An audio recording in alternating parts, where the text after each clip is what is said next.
안녕하세요. 저는 청각장애를 가지고 있는 40대 남자입니다. 지금 다시 돌이켜 생각해봐도 너무 가슴이 아픈 기억들입니다. 하지만 많은 사연들을 보다가 저도 많은 분들께 제 얘기를 해드리고 싶었고, 저도 얼마 전 10년 만에 알게 된 모든 사실을 꼭 누군가에게라도 말을 하고 싶었기에 이렇게 용기를 냈습니다. 정말 충격적일 수밖에 없는 제 사연 꼭 끝까지 읽어주시면 감사하겠습니다. 저는 어릴 때 추억을 떠올려보면 참 하루하루가 힘들고 너무 벗어나고 싶었던 기억들만이 가득합니다. 비록 아버지께서는 많은 재산을 갖고 있으셨기에 생활에 있어서 돈이 부족하다거나 그런 건 전혀 없었죠. 하지만 어머니가 제가 어린 나이에 집을 나가면서부터 제 인생은 참으로 쉽지가 않았습니다. 평소와 다를 바 없는 어느 날 제가 초등학교 4학년이 되던 해였습니다. 아버지는 갑자기 저보다 2살이 어린 잘생긴 남자 아이를 데리고 오던 이제 친동생이니 인사를 하라고 했습니다. 저는 어릴 때부터 많이 왜소했던 터라 그 아이는 저보다 키도 크고 체격도 훨씬 좋았었죠. 알고 봤더니 제 어머니는 아버지의 불륜 사실을 알고 나서 맞바람을 피시고 집을 나가셨던 겁니다. 별로 저에 대한 사랑도 크지 않으셨던 분이었기에 어머니는 열심히 살아라라는 마지막 한마디를 남기시고는 훌쩍 떠나버리셨죠. 그리고 제 동생의 친어머니는 갑자기 암투병을 겪다가 돌아가시게 되어 꼴로 남겨진 아이를 내버려 둘 수가 없어서 아버지는 저희 집으로 데리고 오셨던 겁니다. 동생은 처음부터 제게 적대심이 굉장히 심했습니다. 자신의 어머니가 돌아가신 게 제 아버지 탓이라고 늘 생각했었고 그런 아버지의 밑에서 곱게 자라고 있었던 제가 절대로 좋을 리가 없었죠. 집에서도 학교에서도 동생은 아버지가 없을 때면 저에게 짓궂은 장난을 쳤습니다. 저보다 덩치가 훨씬 큰 동생은 2살이 많은 제게 반말을 내뱉는 건 기본이었습니다. 하지만 형이 되어가지고 아버지에게 이런 사실을 이르기에는 너무 창피했죠. 그래서 그냥 아직 동생이 철이 없으니까 나중에는 달라지겠지라고 생각을 했습니다. 하지만 동생의 짓궂은 장난은 점점 도를 넘어서서 학교에서까지 그런 행동들이 생겨나더군요. 그래도 그때까지는 별거 아니라고 치부하고는 저는 참았습니다. 그런데 결국 그렇게 지내던 중 사건이 터지게 되었습니다. 제가 6학년이 되었을 때였습니다. 제 생애 처음으로 두근대는 감정을 느끼게 해준 여자가 나타났고 그 당시 저는 그 여자를 아주 많이 짝사랑을 했습니다. 그래서 저는 그 친구와 가깝게 지내고 싶었고 집에서 편지를 쓰기 시작했죠. 몇 번을 지우고 쓰고 반복하다가 깜빡 잠이 들었습니다. 그런데 제 편지를 동생이 방에서 읽었나 보더라고요. 갑자기 동생은 낄낄 웃으며 너 연희 좋아하는구나니 주제도 모르고 고백을 하려고 라고 하더군요. 그래서 저는 처음으로 동생에게 화를 냈습니다. 왜 함부로 내 편지 읽고 그러냐며 욕을 하고 뛰쳐나갔죠. 그날 이후로 며칠이 지났을 때였습니다. 학교를 마치고 집으로 가고 있는데 저 멀리서 제 동생이 연희의 손을 잡고 제가 있는 쪽으로 걸어오고 있더군요. 그러면서 동생은 저를 가리키며 우리 형인데 같은 반이라며? 라고 웃더라고요. 그때부터 저는 도저히 참을 수가 없었습니다. 눈물이 나는 걸 질끈 참고 집으로 뛰어갔습니다. 집에 가자마자 분노가 폭발해서 펑펑 울면서 눈에 보이는 동생의 물건을 모두 다 던졌고 옷도 가위로 마구 찢어버렸죠. 30분 정도가 지났을 무렵 동생도 집으로 들어오더니 제게 뛰어들었습니다. 신체적으로 제가 당연히 불리했지만 저도 눈이 돌아간 상태여서 동생의 멱살을 잡고 서로가 처음으로 몸싸움을 하게 된 날이었죠. 그런데 정말 뜻하지 않은 큰 사고 벌어지고 말았습니다. 서로 몸싸움을 하다가 저는 옆으로 넘어지면서 귀가 가구에 크게 부딪혔고 결국 응급실에 실려가는 일까지 생겨버렸습니다. 치료가 끝나고 저는 한쪽 귀가 들리지가 않아서 이상하다고 생각하고 있는데 아버지는 눈가가 촉촉해 있었고 의사 선생님은 조심스럽게 말했습니다. 너무 안타깝지만 한쪽 귀가 영구적으로 청력 손실이 되었다고 하더라고요. 아직 어린 나이에 평생 제 귀가 상했다는 소리를 듣자마자 너무 화가 났습니다. 구석에 있는 동생에게 욕을 해대면서 달려들었고 마구 때렸습니다. 그러자 동생은 네가 먼저 해놓고 왜 자기 보고 그러냐며 소리를 치더라고요. 그날 이후로 저는 한쪽 귀를 잃게 되었고 훗날 웃고 지낼 줄만 알았던 동생도 잃게 되었습니다. 학창시절 내내 저는 귀가 잘 들리지 않아서 괴로운 생활을 보내게 되었습니다. 그런 원망들은 고스란히 동생에게 갔죠.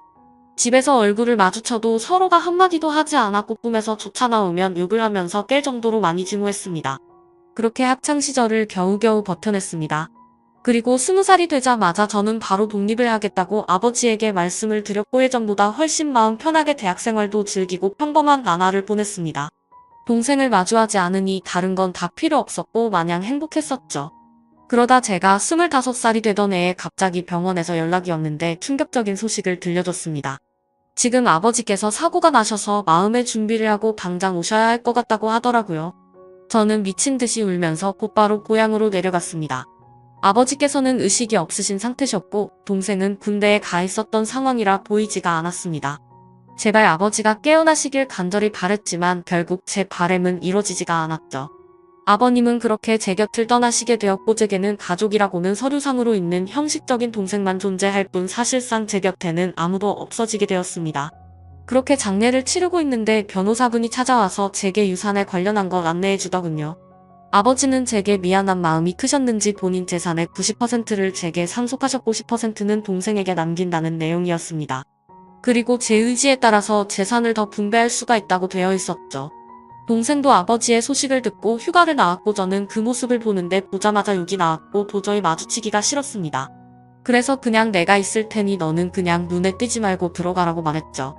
울고 있던 동생은 네가 뭔데 이래라 저래라냐며 또 티격태격하게 됐고 유산은 어차피 너한테 10%밖에 가지 않을 거니까 그렇게 알고 있으라고 말했고 마음 같아서는 1%도 주기 싫다고 역겨우니까 말도 걸지 말라고 하고는 나와버렸습니다. 그런데 원래 성격 같아서는 날뛰었어야 할 얘가 가만히 있더라고요. 아무쪼록 그렇게 아버지를 떠나보내게 되고 나서 저는 다시 서울로 올라가서 생활을 시작하게 됐습니다. 3년이라는 시간이 금방 흘러갔고 전 아내를 만나게 되었습니다. 저는 청각장애가 있던 터라 평범한 직장을 구하기는 어려웠습니다. 하지만 아버지께서 남겨주신 재산이 있었기에 저축만 해두고 살아도 충분해서 간단한 재테크들만 할 뿐 별다른 일을 하지 않고 지냈었죠. 그런데 어느 날 자주 가던 부동산에서 중개업자분이 저보고 결혼을 해야 할 때 되지 않았냐고 하더니 소개를 시켜준다고 하더라고요. 자신이 아는 분의 딸인데 지금 스튜어디스를 하고 있고 얼굴도 예쁘고 착하다면서 저를 설득했죠. 하지만 저는 여자가 너무 두려웠습니다. 여자들 몇 명이 다가온 적은 있지만 청각장애가 있는 사실을 알고 눈빛이 바뀌는 것도 여러 번 겪었고 저에게 관심이 있다기보다는 제 재산에 관심 있는 여자들이 대부분이었기 때문이었습니다. 그래서 저는 한사코 거절을 하고는 부동산을 나서게 됐죠. 그로부터 며칠 뒤에 저는 은행 업무를 보고 집으로 들어가던 길이었습니다.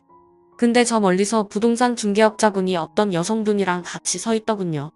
복장을 보니 스튜어디스의 캐리어를 끌고 있었고 저는 저 여자분을 소개시켜 주려고 했었던 건가 했습니다. 가까이 다가가서 인사를 하는데 얼굴을 보자마자 저는 정말 첫눈에 반해버렸습니다. 너무 예쁜 외모에 뭔가 전문적인 복장을 입고 제게 방긋 웃는데 그 모습에 푹 빠진 거죠. 그래서 저는 너무 설레는 마음에 부끄럽게 인사를 하고는 도망치듯 금방 집으로 들어가 버렸고요. 그런데 제 자신도 모르게 자꾸만 그녀의 모습이 떠오르더라고요. 조금만 있으면 괜찮겠지 하는 마음으로 며칠 동안을 참으며 보냈지만 도저히 참지 못하겠더라고요. 저는 곧바로 그 부동산으로 향했고 중개업자분에게 소개를 받겠다고 말을 했습니다. 근데 중개업자는 갑자기 웃더니 그러게 진작 소개받으라니까 벌써 다른 남자랑 소개받았다고 하더라고요. 그래서 저는 제 자신을 한탄하면서 알겠습니다 하고 돌아서려는데 일단 여자분한테 한번 물어나 볼게요 라고 해서 저는 금세 기분이 좋아졌습니다. 그렇게 다행히도 여자분은 소개받은 남자와 잘 안됐다며 소개를 받아보겠다고 했다고 하더라고요. 며칠 뒤 소개를 받기로 한 날 저는 처음으로 미용실도 가보 명품옷도 사서 최대한 저를 깔끔하게 꾸미고 약속 장소로 나갔습니다. 그녀도 약속 시간에 맞춰서 나오게 되었고 활짝 웃으며 제게 인사를 하는데 평상복을 입어도 너무 아름다웠기에 저는 눈을 떼지를 못했습니다. 나이는 저와 동갑이었고 결혼 정년기가 되어서 빨리 결혼을 하고 싶어서 마음에 맞는 사람을 찾고 있다고 하더군요. 저는 최대한 그녀의 발언에 뭐든지 수긍을 하면서 호감을 사려고 노력했습니다. 그런데 다른 사람들과는 달라서 더욱 마음에 들었습니다. 제가 청각장애가 있다는 사실에도 놀라지 않았고 재산이 이 정도 된다고 해도 그렇구나 하면서 별로 놀라지를 않더라고요. 그래서 무력도 없고 사람을 편견하지 않는구나 싶어서 저는 더욱 빠지게 되었습니다. 결국 저의 적극적인 대시에 그녀와 저는 연인이 되었죠. 결혼을 전제로 만나다 보니 주로 하는 이야기가 미래에 대한 이야기였죠. 그녀는 어떤 곳에서 어떻게 살고 싶다부터 시작해서 결혼을 하더라도 스튜어디스는 계속해서 하고 싶다고 하더군요. 저는 뭔들 다 좋았습니다. 그녀만 저와 함께 할 수 있다면 제 모든 걸 다 바칠 준비가 되어 있었죠. 그렇게 저희는 연애를 시작한 지 6개월도 되지 않아서 곧바로 결혼을 하게 되었습니다. 결혼을 한 뒤로 6개월간은 그 누구도 부럽지 않게 많이 행복했습니다. 그런데 제가 알던 제 아내는 어느 순간부터 다른 사람처럼 점점 변해가더라고요. 쉬는 날에는 백화점에 가서 1,000만 원이 넘게 쓰는 게 일상이었고 새벽 늦게까지 연락이 안 되는 건 기본이더라고요. 저도 그때는 정신이 나갔었던 것 같습니다. 그렇게 하는데도 저는 다 좋았고 불만이 크게 없었거든요. 그런데 결혼 1년차 때부터는 제 아내는 저를 벌레 보듯이 무시를 하기 시작했고 잦은 비행으로 출장을 가면 연락이 안 되는 건 너무 당연하다는 듯이 반복됐습니다. 심지어 우연치 않게 휴대폰을 보니 출장 가서 다른 남자들과 사진 찍은 것도 봤지만 그냥 용서를 해주고 넘어갔습니다. 하지만 그렇게 몇 번을 더 바람을 피더니 나중에는 대놓고 남자친구가 생겼다고 그런 말들을 당당하게 하더라고요. 저는 그때 당시에는 아무 말도 하지 못했습니다. 너무나도 사랑했던 탓에 이미 제 사고방식은 정상적인 작동이 불가능했죠. 그냥 그렇게 밖에서 놀고 다녀도 항상 집에는 들어오니까 이런 말도 안 되는 생각을 갖고 살았습니다. 그리고 바람피는 모습이 제 눈에만 안 보이면 어느 정도 참을 수 있다라고 생각을 하고 버텼습니다. 그런데 어느 날 저는 정말 너무나도 충격적인 모습을 보고야 말았습니다. 제가 사업과 관련해서 미팅이 있어서 호텔 로비에서 커피를 마시고 있었습니다. 그런데 익숙한 모습의 여성이 보이더군요. 바로 제 아내였습니다. 말로만 들었지 실제로 저렇게 호텔을 드나드는 걸 보니 너무 화가 나더군요. 그리고 더 충격적인 건 옆에 있던 남자였습니다. 아버지가 돌아가신 뒤로 단 한 번도 연락하지 않았던 바로 제 친동생이었습니다. 그때 문득 생각이 들었습니다. 재산을 조금 받고도 조용했던 이유가 저렇게 내 재산을 노리고 접근하려고 했던 거구나 생각했죠. 저는 곧장 폭발할 것만 같은 마음을 추스르면서 조용히 둘을 따라갔습니다. 사실 그때는 제발 제가 생각하는 게 아니길 바라는 마음으로 따라갔죠. 그런데 결국 그 둘은 같이 한 방으로 들어가게 되었고 저는 조용히 문 밖에서 눈물을 흘리면서 비참하게 서 있었습니다. 30분가량이 지나고 벨을 눌렀죠. 그러자 문이 열리더니 제 동생이 가운만 입은 채로 문을 열더라고요. 깜짝 놀라하는 동생을 보자마자 욕을 하고 몸싸움을 했습니다. 그러자 아내는 소리를 질러댔고 결국 경찰까지 부르게 되었죠. 저는 동생에게 일부러 접근했냐고 욕을 했습니다. 그러자 아내는 출장을 가다가 자신이 먼저 연락처를 물어봤고 만났다며 무슨 헛소리냐고 소리치더라고요. 참 황당하게도 바람 피운 걸 자랑이라도 된다는 듯이 저를 무시했습니다. 그러자 동생은 한마디 하더군요. 이제 모든 사실을 알았으면 그만 빌붙고 이혼 도장 찍고 꺼지라고 말하더라고요. 그러자 아내는 옆에서 비웃으면서 이제는 도저히 같이 못 살겠다며 말하는데 정말 가슴이 무너져 내리는 것 같아서 소리내서 펑펑 울었습니다. 너무 행복하다고 생각했던 제 가정이 이렇게 무너지다니 믿을 수가 없었죠. 그때부터는 저도 도저히 버틸 자신이 없었고 모든 걸 내려놓기로 했습니다. 그렇게 저는 아내와 결혼 생활 2년 만에 결국 끝을 맺고 말았고 아내와 동생은 주변 사람들의 눈을 피해서 해외로 이민을 가게 됐죠. 그 뒤로 매일 같이 술만 마셔댔고 일상생활을 전혀 하지 않고 살았습니다. 제 인생은 도대체 왜 이런가 싶었고 사람에 대한 배신이 너무 컸기에 앞으로 어떻게 살아갈 것인가만 고민했던 것 같습니다. 그런데 사람은 결국 시간이 모든 걸 해준다고 하네. 2해가 지나갈수록 저도 모르게 웃고 지내고 있더라고요. 그러다가 지금의 제 아내를 만나게 되었습니다. 너무 힘든 시기여서 여자에 대한 적대감이 심했었지만 너무나도 자연스럽게 제 마음속으로 들어오더니 지금은 결혼한 지 6년 차지만 단 한 번도 다툼 없이 행복하게 지내고 있습니다. 전 아내와 달리 사치도 절대 부리지 않고 항상 알뜰하게 저축하고 지내는 그런 천사 같은 여자를 만나게 되었습니다. 그러다가 2달 전쯤 갑자기 10년 만에 전 아내에게서 연락이 왔습니다. 해외 번호라 혹시나 싶었지만 그 혹시나가 맞더라고요. 저는 차갑게 말했습니다. 무슨 염치로 감히 나한테 전화를 다 하냐고 했죠. 예전에 있었던 일은 미안했다며 사과부터 하더군요. 그리고 그 다음으로 한 말은 정말 좀 많이 놀랐습니다.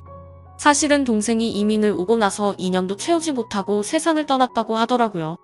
술만 마시면 매일같이 욕하던 동생이 이미 이 세상에 없다고 하니 너무 많이 놀랐습니다. 그래서 말을 더듬으며 물었습니다. 아니 왜 갑자기 멀쩡하던 애가 왜 죽었냐고, 그리고 죽은 지가 8년이 됐는데 그걸 왜 이제 말하냐고 했습니다. 그러자 전 아내는 할 얘기가 많은데 전해줄 것도 있으니까 다음 주에 들어가서 만나서 이야기하자고 하더라고요. 그렇게 일주일이 흐르고 난 뒤 저는 전 아내와 만나게 되었습니다. 물론 제 아내에게는 예전에 있었던 일도 다 말해줬었고 동생의 소식을 말해주면서 만나고 온다고 미리 말했는데 오히려 저를 위로해주면서 조심히 다녀오라고 했죠. 저는 단도직입적으로 물었습니다. 도대체 어떻게 된 건지 말을 해달라고 했습니다. 그러자 전 아내는 갑자기 눈물을 흘리면서 사과부터 하더라고요. 내가 정말 죽어마땅한 사람인데 너무 미안하다며. 사실은 그때 당시 소개를 시켜줬던 부동산 중개업자와 전 아내는 둘이 만나고 있었던 사이였답니다.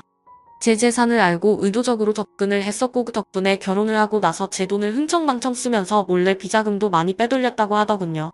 그리고서는 말했습니다. 사실 당신 동생을 많이 원망하고 있을 것 같은데 정말 이렇게 계속 살다가는 자신이 미쳐버릴 것 같다면서 용기를 냈다고 하더라고요. 동생과 전 아내는 불륜 사이가 맞았답니다. 물론 그건 전 아내만의 생각이었다고 했죠. 동생은 전 아내와 이민을 가고 나서 곧장 모든 사실을 밝혔답니다. 사실은 암에 걸려서 회복이 불가능한 상태였고 당신을 형 옆에서 떼어내려고 했다고 말했답니다. 그런데 전 아내는 이미 제 동생에게 많이 빠져 있어서 동생이 떠나는 날까지 옆에서 있었다더군요. 그리고는 제게 노트를 건넸습니다. 사실 동생은 절대로 이 비밀을 제게 말하지 말라고 해서 평생 말하지 않으려고 했답니다. 그런데 얼마 전에 한국으로 다시 돌아오려고 짐을 정리하다가 이 노트를 발견했고 내가 이 말을 안 하면 마음에 죄책감이 들어서 절대로 인간으로서 살아갈 자신이 없다면서 주더라고요. 그렇게 전 아내는 미안하다면서 앞으로 잘 지내라고 하고는 자리를 떠났고 저도 차로 돌아가서 침착하고 노트를 펼쳤습니다. 아버지와 저 그리고 동생이 찍은 유일한 사진이 끼어져 있더군요. 일기는 매일 같이 쓰지는 않았고 동생의 어머니가 돌아가신 이후로 특별한 날들마다 쓴 것 같았습니다. 제가 청각을 잃은 날 쓴 일기를 보니 동생의 마음을 어느 정도 알 수가 있었습니다. 동생은 저에게 사고를 입힌 뒤로부터 매일같이 죄책감에 시달려 살았던 것 같습니다. 우리 엄마가 떠난 게 형의 잘못이 아닌 거 아는데 내가 왜 그랬을까 자책하면서. 그래서 그날부터는 제게 편한 거라면 뭐든지 해주려고 했더군요. 제가 동생에게 말을 하지 않으니 서로 말을 섞지 않는 게 어린 나이에는 배려라고 생각했고 그날 이후로 자연스럽게 형과는 돌이킬 수 없는 사이가 됐다라는 글이 있더라고요. 그리고 학창시절 제게 놀림을 줬던 친구를 언급하면서 욕을 적었고 결국에 혼쭐을 내줬던 것 같습니다. 어느 날 동생이 얼굴에 멍투성이가 되어서 들어왔던 날이 떠오르면서 얼핏 기억이 났습니다. 아버지가 돌아가신 이후로는 자신이 눈에 띄지 않는 게 형의 행복이라 생각했고 절대로 다시는 나타나지 않으려고 했답니다. 그런데 가망이 없는 암이 걸렸다는 사실을 알게 되었고 저를 마지막으로 멀리서나마 보고 가려고 했답니다. 그렇게 저희 집으로 오던 중에 전 아내가 다른 남자와 저희 집으로 들어가는 걸 봤답니다. 동생은 제 결혼식도 멀리서 지켜봤었기에 아내의 얼굴을 알고 있었죠. 그래서 당장 뛰쳐 들어가서 다 부숴버릴까도 생각도 했지만 제 성격을 너무 잘 아는 동생은 침착하게 자세한 내막을 알아봤고 자신이 나서봤자 제가 이혼하지 않을 거란 걸 알았답니다. 그래서 전 아내를 유혹해서 아무도 모르게 이혼을 시키려고 했는데 그날 호텔에서 우연치 않게 현장에서 벌려버리고 말았답니다. 그리고는 동생이 모진 말을 하자 형이 펑펑 우는데 가슴이 찢어지는 것 같아서 그날 밤새도록 울었다네요. 저는 그 글을 보는 순간 또 다시 미친 듯이 눈물이 났습니다. 동생의 마음을 몰라줬던 게 제 자신에게 너무 원망스러웠고 저를 위해서 자신을 희생하고 떠나간 동생이 너무 많이 보고 싶었습니다. 아마도 지금 제 아내를 제 동생이 보내준 게 아닌가 하는 생각까지 들었어요.